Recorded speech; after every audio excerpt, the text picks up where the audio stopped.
The glowing screen of Ondine's phone illuminated our dark bedroom, a silent beacon of betrayal at 2 a.m. I had only reached over to check the time, but the encrypted notification banner froze the blood in my veins. Are you alone? The file needs to be transferred tonight. It wasn't just another late-night translation gig for a demanding client. Beneath the polished, quiet veneer of our 5-year marriage in the heart of Washington, D.C., my wife was hiding a dangerous double life. If you love deep, suspenseful stories of betrayal, hidden secrets, and the heavy price of revenge, stay to the very end of this video. The silence of a Washington, D.C. suburb at 2 a.m. has a specific, heavy quality to it. It is the kind of quiet that feels manufactured, a thick blanket pulled over the secrets of the politicians, contractors, and government workers who sleep behind locked doors and drawn blinds. I used to find comfort in that silence. I used to think my life with Ondine was safe within it. I was wrong. The low, vibrating buzz of a cell phone on the nightstand shattered the stillness. It wasn't my phone. It was Ondine's. She was asleep beside me, her breathing steady and deep, her dark hair spilling across the white pillowcase like spilled ink. For 5 years, I had loved that face. As a high school history teacher, my life was built on facts, timelines, and predictable outcomes. Ondine, a brilliant freelance translator who often worked odd hours dealing with international clients, was the beautiful, unpredictable variable in my carefully structured world. I rolled over, intending only to check the time on her screen. But as my fingers brushed the cold glass, the display lit up. It wasn't an email from a European publishing house. It was a message from a secure, encrypted app one didn't recognize, flashing briefly on her lock screen before disappearing. Amabel, are you alone? The file needs to be transferred tonight. I miss the taste of you. A cold, heavy stone dropped into the pit of my stomach. The air in the bedroom suddenly felt too thin to breathe. I stared at the blank screen, my pulse hammering a frantic rhythm against my ribs. Amabel. The name echoed in my mind. Ondine had mentioned an Amabel once, months ago, a new contact at a linguistics agency. A colleague. My hands began to tremble. A sickening wave of nausea washed over me. I miss the taste of you.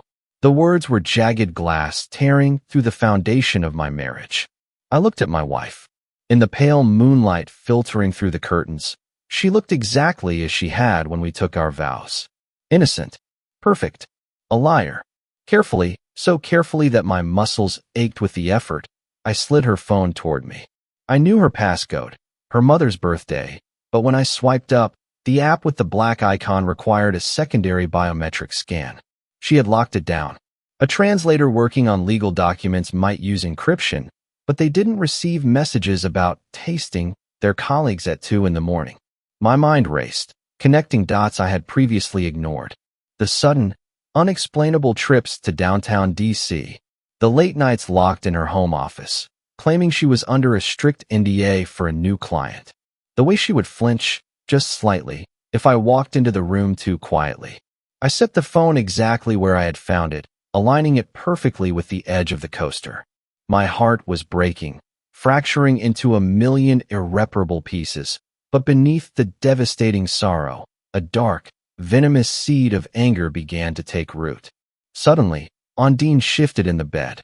Her hand reached out, blindly searching the mattress until her fingers brushed my arm. Jethro, she murmured, her voice thick with sleep. Are you awake? Just getting some water. I whispered back, my voice remarkably steady in the suffocating darkness of our bedroom. I slipped out of bed, retreating to the kitchen where the cold linoleum grounded my spinning thoughts. By sunrise, a fundamental shift had occurred within me. The trusting, predictable history teacher was dead, replaced by a man consumed by a dark, obsessive need to uncover the rot beneath his perfect life. Instead of driving to the high school that morning, I called in sick, a first in my 7-year tenure. I parked 3 blocks away from our house, idling beneath the heavy canopy of an old oak tree. At exactly 9:15 a.m., Ondine's silver sedan backed out of the driveway. I pulled into the traffic, keeping a safe distance as we navigated the morning congestion toward the heart of Washington, D.C. The sky was a bruised gray, threatening rain. She parked near DuPont Circle. I left my car in a nearby garage and shadowed her on foot, the collar of my coat turned up against the biting wind. My wife moved with a hurried, nervous energy I had never witnessed before, her fingers constantly adjusting the strap of her heavy leather tote bag. She ducked into Café Lumière, a dimly lit French bistro known for its discreet booths and quiet clientele. I found a vantage point across the street, standing in the shadowed alcove of a closed bookstore. Through the rain-streaked window of the cafe, I watched my wife take a seat in a secluded corner. She didn't look at the menu. She just stared at her trembling hands. 10 minutes later, the woman from the messages arrived. I knew it was Amabel instantly. She possessed a sharp, predatory elegance, a tailored charcoal trench coat, platinum hair pulled back tight, and an aura of absolute, terrifying control. When she slid into the booth opposite Ondine, the physical distance between them vanished. My chest tightened, a suffocating knot of pure jealousy closing my throat. I braced myself for a kiss, for the undeniable visual proof of my ruined marriage. But what I saw was far more unsettling. Amabel reached across the table, her hand covering Ondine's. The gesture was physically intimate, her thumb slowly stroking my wife's knuckles, but Ondine's posture was rigid. Her shoulders were drawn up defensively, her eyes darting nervously toward the cafe's exit. It didn't look like the passionate reunion of two secret lovers. It looked remarkably like a hostage negotiation. Then came the exchange. Amabel leaned in close, her lips brushing dangerously against Ondine's ear in a whispered secret. As she did, her free hand slid smoothly out of her coat pocket. A second later, I caught the unmistakable flash of a thick, sealed envelope being slipped directly into Ondine's open tote bag. A cold, sick realization washed over me. The midnight messages about the file and the transfer weren't romantic metaphors. As Amabel stood up, running a possessive, lingering hand down Ondine's spine before walking away, I realized the terrifying truth. The woman I had vowed to protect was entangled in a web far more dangerous than a simple affair. Jethro waited in the suffocating silence of his own driveway until the taillights of Ondine's sedan disappeared around the corner. The image of Amabel's possessive hand sliding down his wife's spine burned behind his eyes, a relentless brand of humiliation. Yet, the mysterious, thick envelope passed beneath the table at Café Lumière spoke of a betrayal far more intricate than simple infidelity. Entering the empty house, Jethro bypassed the kitchen and walked straight toward the one room he had always respected as strictly off-limits, Ondine's home office. The door was locked, a standard procedure she claimed was necessary for a freelance translator handling sensitive corporate agreements. But Jethro knew the emergency physical key was taped discreetly beneath the hallway console table. The lock clicked open with a heavy, final sound, sealing his descent into this nightmare. The office was immaculate, smelling faintly of jasmine perfume and overheated electronics. The mahogany desk was clear, save for her dual-monitor setup and a stack of harmless-looking German legal texts. But Jethro was no longer the blindly trusting high school history teacher. He was a man systematically dissecting a crime scene. He began his search methodically, checking the locked drawers, the filing cabinets, and the narrow space behind the bookshelves. Nothing. The suffocating panic in his chest began to morph into a cold, clinical determination. He knelt beside her desk, running his trembling fingers along the rough underside of the heavy wood. Near the back left leg, his fingertips brushed against a small, magnetic lockbox securely fastened entirely out of sight. Prying it loose, Jethro forced the metallic hinge open with a sharp letter opener. Inside lay a sleek, unmarked black flash drive. It was the physical manifestation of the dark secrets that were quietly destroying his marriage. With a racing heart, he grabbed his old, disconnected personal laptop from the guest room, ensuring he remained completely offline to avoid any tracking software. He slid the drive into the USB port. A password prompt appeared immediately on the dark screen. Relying on a desperate, sickening instinct, he bypassed their wedding anniversary and typed the name that had shattered his reality, Amabel. The screen unlocked instantly. A labyrinth of nested folders materialized before him, bearing stark, terrifying alphanumeric codes rather than traditional client names. Opening the most recent file, the one modified just hours after the tense cafe meeting, Jethro expected to find intercepted love letters or illicit financial records. Instead, he found highly classified government dossiers bearing the unmistakable watermark of federal intelligence. Pages of heavily redacted text, satellite imagery of foreign safe houses, and detailed psychological profiles of covert operatives flooded the glowing screen. His breath caught painfully in his throat. This was not the mundane work of a civilian linguist. One specific, deeply buried document caught his eye, chillingly titled Asset Leverage Protocol. As Jethro scanned the cold, bureaucratic language, a terrifying foreshadowing washed over him. The file detailed sophisticated methods of utilizing fabricated romantic compromise to force absolute compliance from high-value civilian targets. The so-called affair with Amabel was not a passionate, reckless romance. It was beginning to look like a meticulously orchestrated psychological cage. Before he could fully process the sheer, deadly magnitude of this discovery, the wooden floorboards in the hallway directly outside the locked office emitted a sharp, familiar creak. Someone had just stepped inside the house. The floorboards outside the locked office door creaked a second time, a deliberate, heavy sound that felt entirely wrong for Ondine's light, hurried steps. Jethro's pulse hammered deafeningly against his ribs. The glowing screen of the offline laptop illuminated the dark room, casting the classified dossiers in a terrifying, pale light. He froze, his hand hovering over the mouse, as the subtle scraping of lockpicks attempting to breach the front door confirmed his worst fear. This wasn't his wife returning early. With a sickening surge of adrenaline, Jethro quietly slid the laptop off the mahogany desk, gently setting it on the soft rug to muffle any sound. He pressed his back against the cool wall near the partially drawn blinds of the ground floor window, peering out into the bruised, gray afternoon. Through the narrow slit, he saw her. Amabel. She stood on the edge of their manicured front lawn, completely still, her tailored charcoal trench coat a stark contrast against the white picket fence they had painted together 3 summers ago. Amabel wasn't looking at the door. She was methodically scanning the perimeter of the house, her cold, calculating eyes assessing the structural vulnerabilities. She moved with the predatory grace of a professional operative, her right hand resting suspiciously deep inside her pocket. She was hunting. Jethro's breath hitched in a tight, silent gasp. This wasn't a jealous lover checking up on her secret paramour. This was a ruthless handler ensuring her asset was entirely isolated. The terrifying reality of the Asset Leverage Protocol file he had just uncovered slammed into him with the force of a physical blow. The woman outside was not a romantic rival.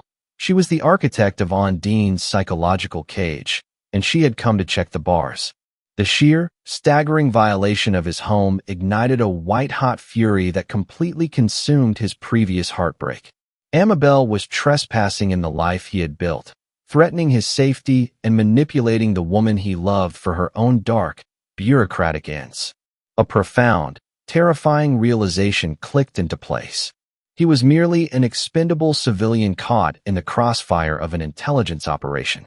If he stepped outside to confront her now, armed only with the fragile outrage of a betrayed husband, he would be effortlessly neutralized. She had the training, the weapons, and the institutional power to make him disappear permanently without a trace. He would just become another unsolved statistic in a city built on buried secrets. He needed leverage. He needed the very weapon they were forcing Ondine to wield.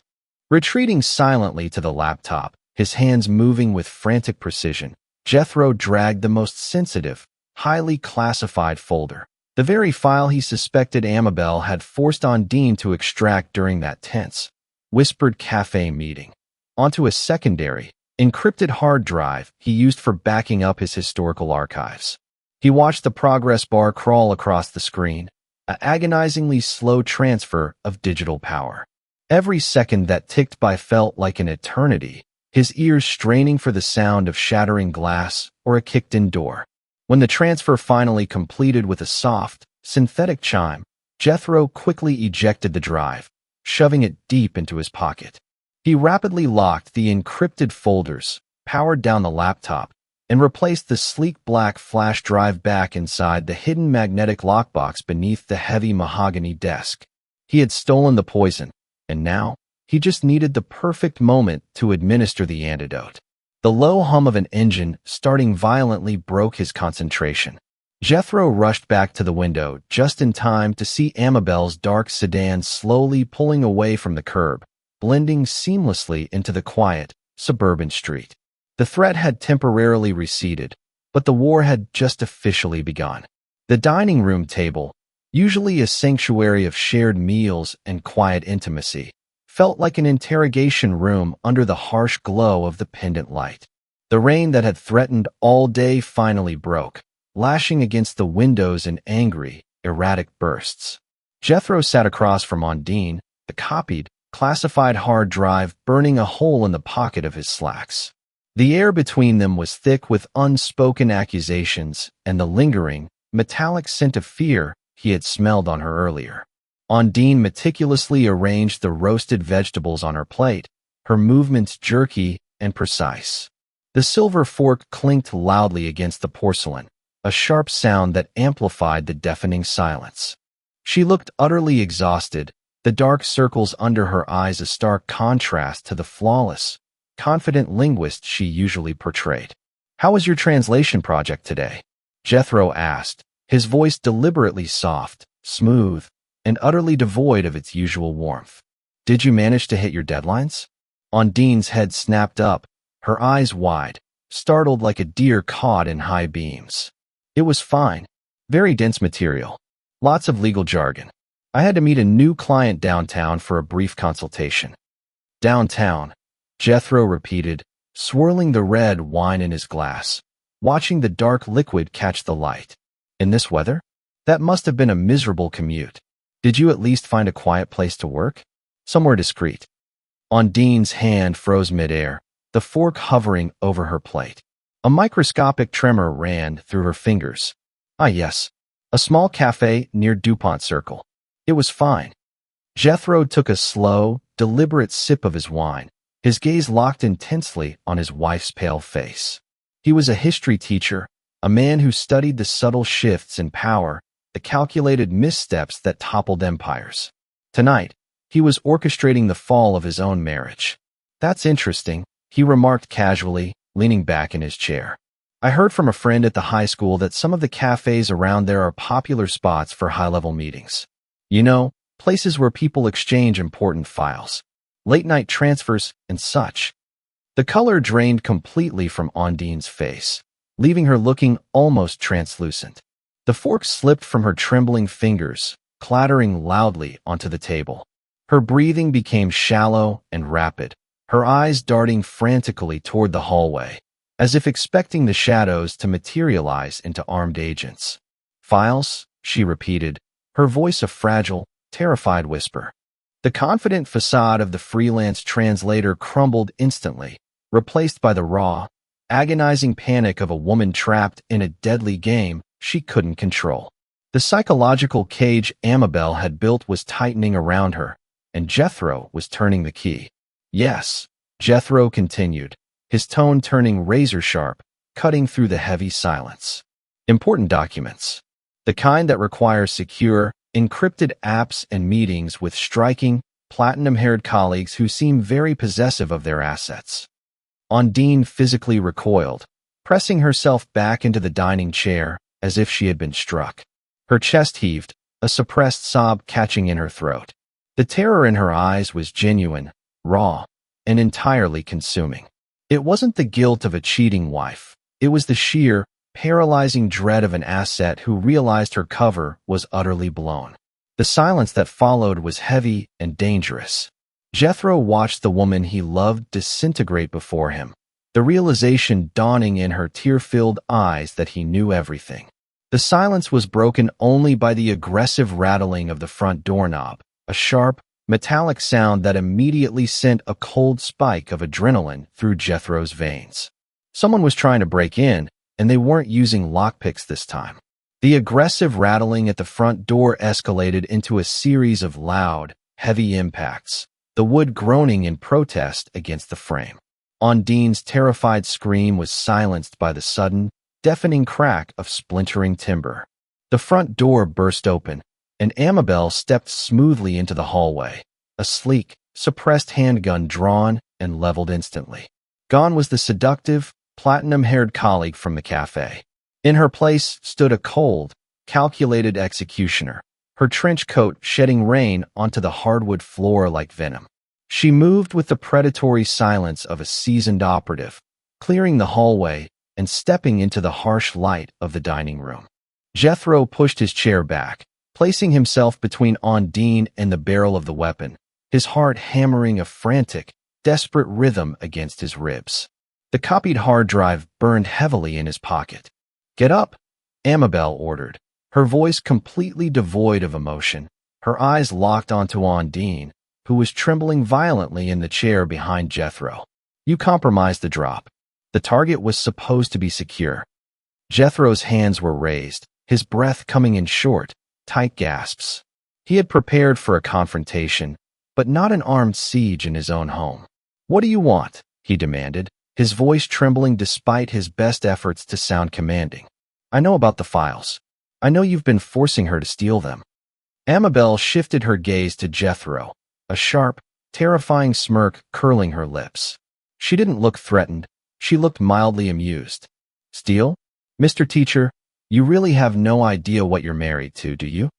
She lowered the weapon slightly, maintaining a clear line of sight. "Your wife isn't a victim. She's an asset. And she hasn't been stealing files for me. She's been stealing them from me." The words hit Jethro with the force of a physical blow, knocking the breath from his lungs. He turned slowly, looking back at Ondine, whose face was buried in her hands, her shoulders shaking violently. "Tell him, Ondine," Amabel taunted, her voice echoing in the small room.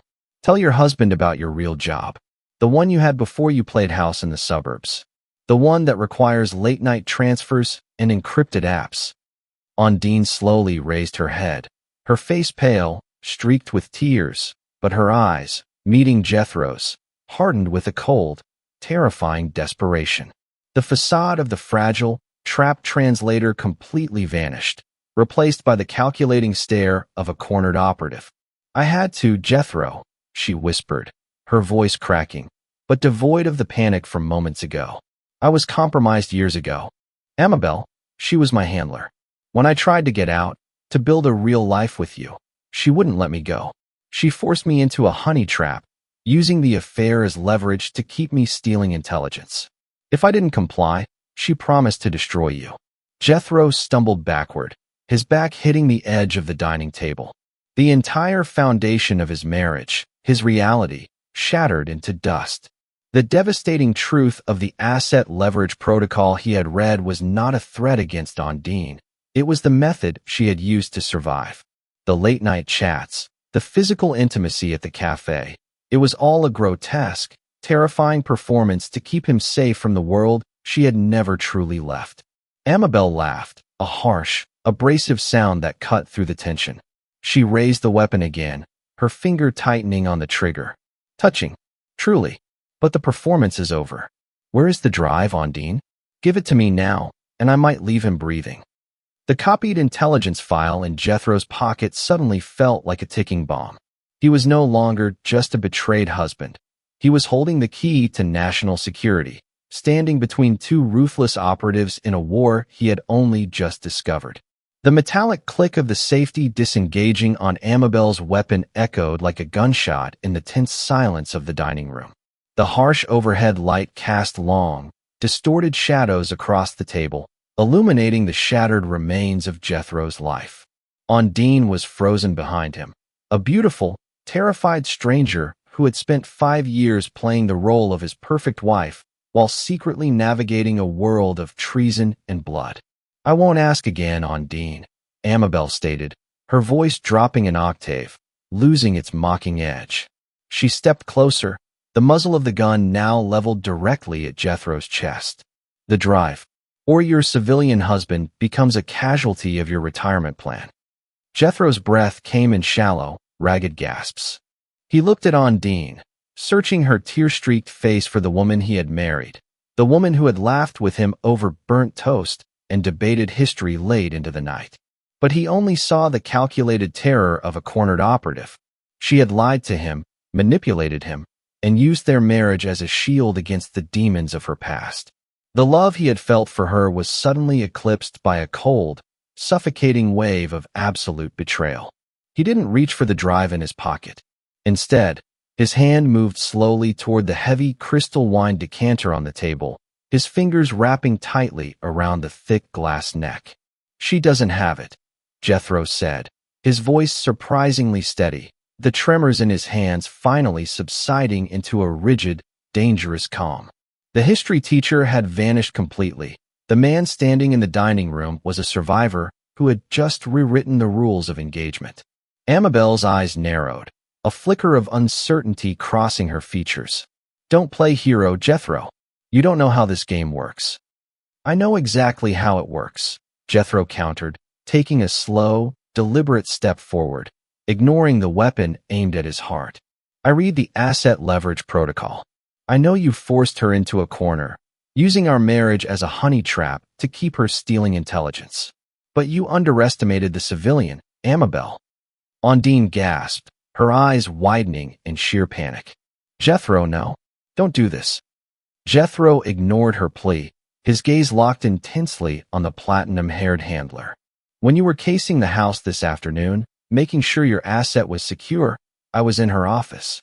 I found the hidden magnetic lockbox under the desk. I found the flash drive. And more importantly, I copied the files." Amabel's expression hardened into a mask of pure fury. The gun trembled slightly in her grip. "You're lying. You wouldn't know how to bypass the encryption." "I guessed her password," Jethro replied, a bitter, hollow laugh escaping his lips. "It was your name. Fitting, isn't it? The key to her betrayal was the woman she was sleeping with to keep me safe." The silence that followed was deafening, broken only by the sound of rain lashing against the windows. Amabel realized, with a sickening jolt of clarity, that the balance of power had violently shifted. The expendable civilian husband was now holding the detonator to her entire covert operation. "Give me the copy," Amabel demanded, her voice tight, the weapon still trained on Jethro. "Give it to me, and I walk away. You and Ondine can figure out your domestic issues on your own time." "I don't think so," Jethro said, his fingers tightening around the crystal decanter. He had already made his decision the moment he saw Amabel at Café Lumière. He wasn't going to save his marriage, and he wasn't going to let them walk away unpunished. 10 minutes before you kicked in my front door, I didn't just copy the files. I sent an encrypted, automated email to the Inspector General of the CIA, outlining your little rogue operation, complete with the satellite imagery and the psychological profiles." Amabel's face drained of color. The predatory confidence shattered, replaced by the stark terror of an operative who knew she was burned. Ondine collapsed back into her chair, burying her face in her hands, her sobs echoing loudly in the silent room. Before Amabel could process the magnitude of her destruction, the distant, unmistakable wail of approaching sirens pierced the stormy night. They were coming fast, the sound multiplying as multiple tactical units descended upon the quiet suburban street. Jethro had triggered the trap. The government agents were closing in, summoned not to rescue a hostage, but to apprehend 2 rogue assets. Amabel cursed violently, lowering the weapon. She cast one last, venomous look at Ondine before turning and fleeing toward the shattered front door, desperate to escape the closing net. But Jethro knew she wouldn't make it far.